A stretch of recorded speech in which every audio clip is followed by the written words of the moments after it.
Assalamualaikum teman-teman, salam rahayu. Ketemu lagi di channel Misteri Sumatera 88. Dan seperti biasa kita akan membahas tentang legenda tewasnya Mahapati Gajah Mada di Tumihang. Dan di edisi yang ke-41 ini kita akan memberikan judul Siapa sebenarnya Aditya Warman sehingga Gajah Mada tidak berani menyerangnya. Oke teman-teman, sambil kita bercerita, kita juga sekarang akan menuju ke Museum Nasional di Jakarta untuk melihat kemegahan dan kebesaran dari arca Bhairawa Tantra Aditya Warman, biar teman-teman tahu bahwa dia adalah orang besar. Karena selama ini berita Aditya Warman terlalu banyak tidak dipublikasikan, terkesan lebih besar dari Gajah Mada. Padahal Gajah Mada tidak punya arca, tidak ada kemegahannya. Namun Aditya Warman akan dikenang sampai kapanpun. Oke teman-teman, welcome to Museum Nasional Indonesia. Sambil kita bercerita ya, saya akan menjelaskan tentang Aditya Warman dari buku Muhammad Yamin ya, tahun 1950, baru nanti kami akan jelaskan. Di antara bangsawan dan ahli-ahli negara di Kerajaan Majapahit, namanya Aditya Warman. Dia berasal dari tanah Melayu dan memegang kendali di pusat negara Majapahit beberapa tahun lamanya. Pemimpin negara itu berdiri jauh di belakang, tetapi di luar dan di dalam keraton Majapahit semuanya berasa tarikan kendali pimpinannya. Beberapa kali dia bertindak keluar, yaitu pada saat yang genting dan dalam urusan yang penting. Aditya Warman berasal dari tanah Minangkabau di Pulau Andalas. Tempat lahirnya terletak di Siguntur, dekat negeri Sijunjung. Dan waktu muda dia berangkat ke Majapahit, tempat dia dididik di sekeliling pusat pemerintahan dan dalam suasana keraton. Kesempatan yang didapatnya itu berasal daripada turunannya dan karena keadaan dalam negara. Ayah bundanya mempunyai perhubungan darah dengan permaisuri Raja Majapahit yang pertama, Kertarajasa, dan Raja Jayanegara ialah pamannya, atau boleh jadi menurut jalan keluarga yang lain Jayanegara tidak berputra, sehingga menurut adat Aditya Warmanlah putra yang paling dekat untuk menggantikan mahkota. Lain daripada itu, didikan di Majapahit adalah berarti suatu persediaan besar bagi putra yang bijaksana itu, baik untuk pemerintahan di tanah asalnya ataupun untuk memperbaiki perhubungan internasional. Dalam tahun 1325, Sang Prabu Jayanegara pamannya mengirim dia sebagai utusan Majapahit ke tanah Tiongkok. Rupa-rupanya perhubungan itu tak lekas selesai, karena dalam tahun 1332 dia dikirimkan sekali lagi ke Tiongkok oleh Brakahuripan, pengganti Jayanegara yang sudah meninggal dalam tahun 1328. Sementara itu dia berkuasa dalam pusat pemerintahan dan dalam keraton. Dalam tahun 1331, waktu pemberontakan mahkota Majapahit, dialah yang bertindak bersama-sama Patih Arjatadah dan Gajah Mada. Nama Aditya Warman dikenal baik di kalangan rakyat dan disegani oleh orang-orang besar. Dalam keadaan genting dalam tahun 331 yang menaikkan Gajah Mada ke pusat pemerintah, maka tiba-tiba dengan tangkas Aditya Warman mengepung Sadeng, tempat kaum pemberontak berkumpul. Semua orang terperanjat melihat seorang orang Sateria Dewa Putra dari belahan keluarga Sang Prabu di tanah Melayu bertindak dengan hebatnya. Sebelum tindakan itu, dia disayangi dengan nama Tuan Wawuruju atau Tuan Bungsu. Dan kabarnya konon, jikalau dia mengajukan cambuknya, maka bunyinya terdengar sampai ke antaraksa. Sehingga orang-orang Majapahit semuanya terperanjat tercengang-cengang. Oleh tindakan yang selekas kilat itu, maka kaum pemberontak tak dapat berpikir lebar, sehingga Sadeng segera dapat diruntuhkan. Negeri pun damai kembali, dan di atas tindakan Aditya Warman yang berhasil baik itu, maka dapatlah Arya Tadah bertanam jasa untuk Gajah Mada yang dipercayanya, sehingga pada waktu itu juga dia diangkat oleh Sang Prabu istri menjadi Patih Mangkubumi. Kemudian Aditya Warman kembali lagi beberapa langkah ke belakang, menjalankan siasat di pusat pemerintah pada bagian yang tak lekas kelihatan keluar. Adapun Aditya Warman memeluk pangkat yang istimewa dalam negara dan keraton. Pangkatnya bernama Werda Manteri atau Menteri Pradatara. Artinya pegawai tinggi semacam Maha Menteri dan lebih tinggi daripada Perdana Menteri. Pangkat Werdana Menteri biasanya hanya dipeluk oleh orang yang bijaksana dan berdarah keturunan tinggi. Dan Werdana Menteri itu ada pula tingkat-tingkatnya.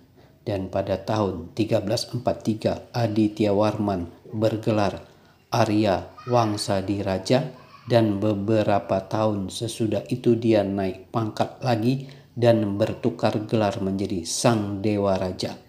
Dalam tahun itu Aditya Warman mendirikan suatu candi yang indah dekat kota Malang untuk kebaikan kaum keluarganya. Candi itu ialah Candi Jago yang sekarang ini. Adapun mendirikan candi ini selain karena didorong oleh rasa agama, juga berarti suatu tindakan politik untuk menyenangkan hati keluarga keraton dan para pegawai Majapahit yang ditempatkan dengan segala kebijaksanaan dalam suasana persatuan.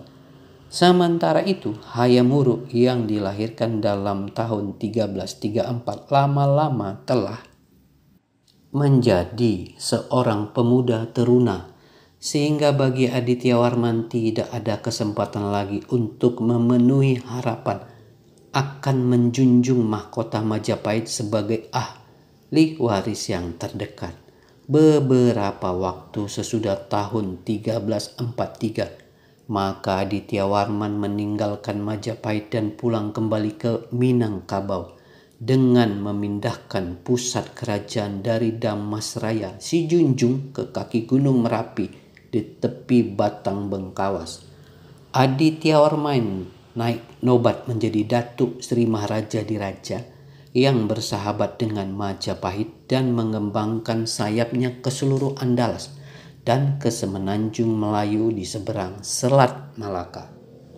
Persahabatan yang mula-mula bersifat hangat dengan ahli politik Gajah Mada pada tahun 1343 sudah menjadi dingin, dan sesudah tahun 1345 sudah bersalin menjadi segan menyegani karena menjalankan politik neraca kekuasaan, balance of power dalam ruangan daerah Nusantara, yaitu Melayu Minangkabau di sebelah barat, sedangkan Majapahit tetap berkuasa di bagian tengah dan timur.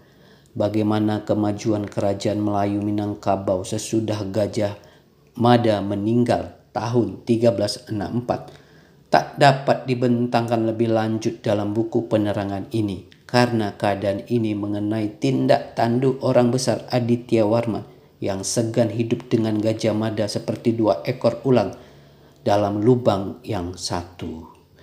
Oke teman-teman, itulah sekilas dari buku Gajah Mada karangan Muhammad Yamin yang cukup detail menceritakannya teman, karena buku ini adalah buku cetakan pertama tahun 1950. Kalimat-kalimat seperti yang kami baca sekarang itu sudah sulit sekali kalau Anda membeli buku-buku tentang Gajah Mada di tahun sekarang ini, karena sudah terlalu banyak revisi, karena kami sudah terbiasa untuk mencari buku yang lebih tua karena dari tata bahasa belum ada terlalu banyak perubahan-perubahan. Karena ini masih diterbitkan tahun 1950, 5 tahun baru Indonesia merdeka. Oke, teman-teman, kita lanjut lagi ya. Oleh karena itu, Aditya Warman adalah sosok yang sangat penting dalam sejarah Nusantara abad ke-14. Ia dikenal sebagai pendiri dan raja pertama Kerajaan Malayapura di Sumatera, pusatnya di Damastraya, kemudian Pagaruyung di Minangkabau. Ia juga dikenal memiliki hubungan kompleks dengan Kerajaan Majapahit dan tokoh-tokohnya seperti Gajah Mada. Untuk memahami mengapa Gajah Mada tampak tidak menyerang Aditya Warman, kita perlu melihat beberapa sudut pandang. Siapa Aditya Warman? Darah campuran Wangsa Raja.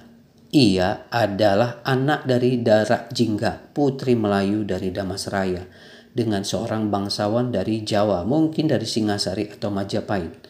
Dan ada kemungkinan Aditya Warman masih kerabat dekat Raden Wijaya, pendiri Majapahit. Bahkan konon disebut sepupu Hayam Wuruk. Kedua, didikan dan karir politik. Dibesarkan di Majapahit. Pernah ikut ekspedisi militer ke luar negeri, mungkin ke Tiongkok atau daerah Asia Tenggara lainnya. Dan menjadi utusan Majapahit ke Tiongkok beberapa kali, dikenal sebagai diplomat ulung. Tadi sudah dibaca ya teman-teman dari Muhammad Yamin tadi. Dan sangat menguasai filsafat Buddha Tantrayana dan dikenal sebagai pelindung agama Buddha di Sumatera. Ketiga, pendiri kerajaan sendiri. Sekitar tahun 1347, Aditya Warman memproklamirkan diri sebagai Maharaja Dharmaraja di Minangkabau dengan gaya kedaulatan yang mandiri, memakai gelar seperti Kalimantana atau Datu seperti yang tadi sudah dijelaskan ya. Lalu mengapa Gajah Mada tidak menyerangnya? Ada beberapa alasan strategis, politik, dan spiritual. Pertama, hubungan darah dan diplomatik. Aditya Warman adalah keluarga kerajaan Majapahit. Menyerang dia berarti menyerang saudara sendiri, berpotensi memecah belah dinasti. Kedua, status sebagai Raja Buddha Tantra Sakral. Aditya Warman mengklaim sebagai titisan Bodhisattva, memiliki kekuasaan spiritual kuat di mata rakyat dan elit lokal. Ia juga dianggap menjalankan semacam dharma atau kekuasaan suci yang sulit dilawan tanpa mencederai citra Majapahit. Tiga, letak geopolitik dan tantangan logistik. Wilayah Sumatera bagian barat, Minangkabau, dikelilingi pegunungan dan hutan lebat, sulit dijangkau dengan kekuatan militer besar. Majapahit mungkin lebih memilih diplomasi atau pengaruh budaya ketimbang konfrontasi terbuka. Aditya Warman adalah tokoh luar biasa, Pangeran Majapahit, pendiri kerajaan di Sumatera, diplomat dan raja spiritual. Ia tidak diserang oleh Gajah Mada bukan karena Majapahit lemah, tetapi karena pertimbangan politik, spiritual, dan kekerabatan yang rumit. Ia adalah contoh klasik raja bayangan yang independen namun masih dalam orbit budaya Majapahit. Meskipun Majapahit kuat secara militer, menyerang Aditya Warman tidak akan mudah. Bukan hanya secara fisik, tapi juga secara politik dan spiritual. Oke teman-teman, kalau kalimat spiritual itu artinya secara kesaktian, tidak mudah mengalahkannya. Oke, mari kita uraikan lebih tajam kenapa tidak mudah menyerang Aditya Warman. Pertama, basis geografis yang sulit dijangkau. Wilayah Minangkabau berada di dataran tinggi Sumatera Barat, dikelilingi hutan, pegunungan, dan sungai yang deras. Dan logistik militer dari Jawa ke pedalaman Sumatera pada abad ke-14 sangat menantang, apalagi tanpa dukungan lokal. Jangankan abad ke-14 teman-teman, sekarang aja di tahun 2025, kalau kau pergi ke Minangkabau, ke Kota Padang, mau dari Jakarta kau naik bus, mau kau naik bus juga dari Medan ataupun dari Riau, nggak gampang zaman sekarang teman-teman. Oke? Kalau kau pun naik pesawat itu turun di Minangkabau International Airport, itu beda teman-teman, karena dia di sisi dikelilingi banyak gunung-gunung, bukit barisan. Pesawat pasti beda, benar, goyang teman-teman. Nggak semudah itu. Apalagi 750 tahun yang lalu. Jadi kita harus mengerti ya. Jangan banyak orang wus pakai tenaga dalam Gajah Mada. Aduh, kan berapa kali kami bilang Gajah Mada kan nggak sebodoh itu sama Raja Hayam Wuruk. Yang kedua, kekuasaan Aditya Warman berbasis legitimasi lokal. Ia memanfaatkan simbol-simbol lokal Minangkabau dan memadukannya dengan konsep Buddhisme. Vajrayana membuatnya raja sakral di mata rakyatnya, dan dengan gelar seperti Kalimantana, Raja Api Surya, ia menciptakan aura dharma yang sulit ditentang tanpa memunculkan resistensi moral. Oke. Yang ketiga, pengaruh internasional. Aditya Warman punya hubungan diplomatik langsung dengan dinasti Yuan di Tiongkok. Ini berarti jika Majapahit menyerang, ia menimbulkan ketegangan internasional atau mengganggu jalur dagang maritim. Di dalam catatan sejarah yang lain, Aditya Warman itu mengutus 7 kali utusan ke Tiongkok, teman-teman. Tahun 1371 sampai 1377. Oke.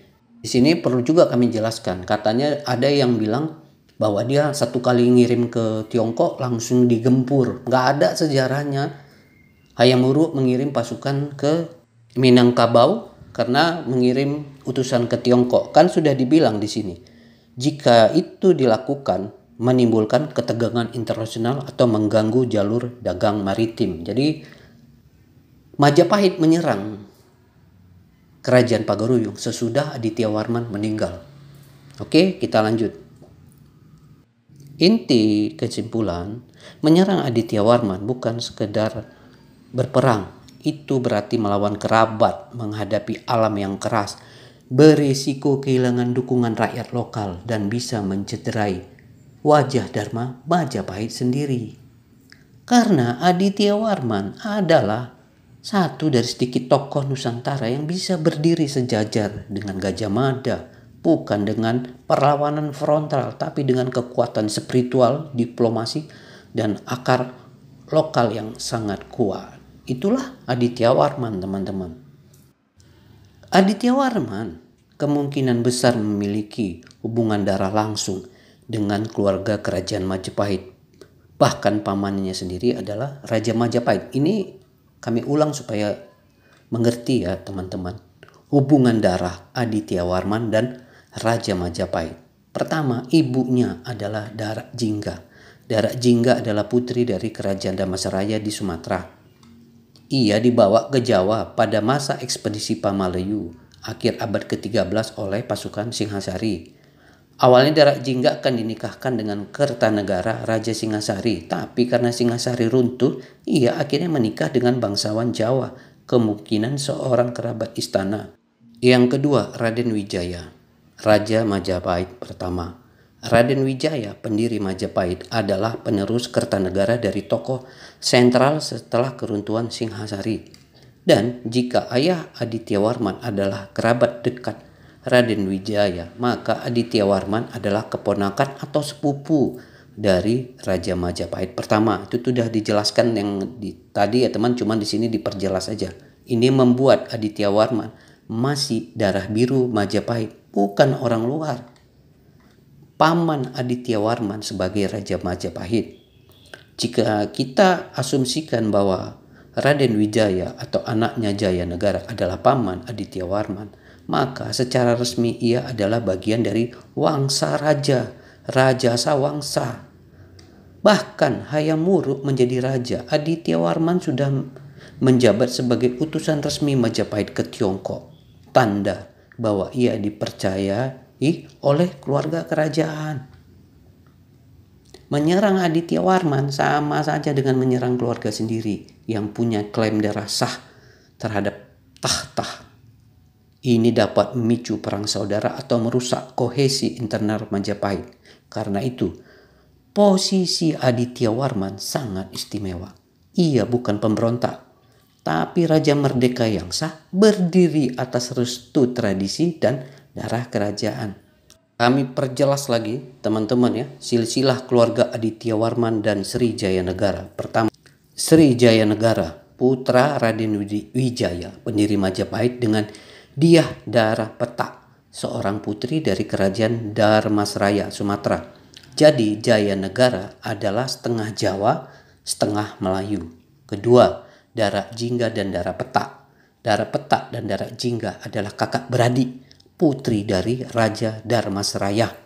Dara Petak menikah dengan Raden Wijaya melahirkan Jaya Negara. Dara Jingga menikah dengan bangsawan Jawa dari Singosari melahirkan Aditya Warman. Artinya Jaya Negara dan Aditya Warman adalah sepupu satu kali, first cousin, lewat ibu mereka yang bersaudara. Ingat, Jaya Negara, Raja kedua Majapahit, dan Aditya Warman adalah sepupu satu kali, first cousin, lewat ibu mereka yang bersaudara. Namun karena usia Jaya Negara lebih tua, dalam tradisi kerajaan dan kronik Jawa, ia bisa disebut sebagai paman dari Aditya Warman, terutama dalam konteks feodal atau simbolik, bukan harafiah. Kenapa ini penting? Status Aditya Warman, anak dari bangsawan Melayu dan Jawa, kerabat langsung Majapahit, darah raja dari dua sisi, Sumatera dan Jawa. Karena itu ia sah secara politik dan spiritual untuk mendirikan kerajaan sendiri tanpa dianggap pengkhianat. Jadi bagi Gajah Mada sebagai Mahapati, Gajah Mada tahu siapa yang harus bisa ditekuk dan siapa yang harus dihormati. Menyerang Aditya Warman berarti membuka luka dalam keluarga kerajaan sendiri, sekaligus merusak stabilitas politik dan kosmologi kekuasaan Majapahit. Itulah Aditya Warman. Dia punya kekuasaan besar di dua sisi yang tidak banyak selama ini diketahui banyak orang. Itulah kenapa kami harus perjelas. Itulah kenapa Aditya Warman bisa memilih diam waktu Gajah Mada mau menyerang negeri Haru. Diam-diam mempunyai arti yang luar biasa. Teman-teman bisa baca di episode-episode sebelumnya di atas 30 ya, part 30. Dan kenapa Gajah Mada tidak berani menyerang Aditya Warman? Karena itu sama aja Gajah Mada bunuh diri kalau dia berani menyerang Aditya Warman, di mana waktu itu citra Gajah Mada sudah jelek. Karena apa? Perang bubat menghancurkan reputasi besar Mahapati Gajah Mada di kemudian hari. Oke teman-teman, sampai di situ dulu ya.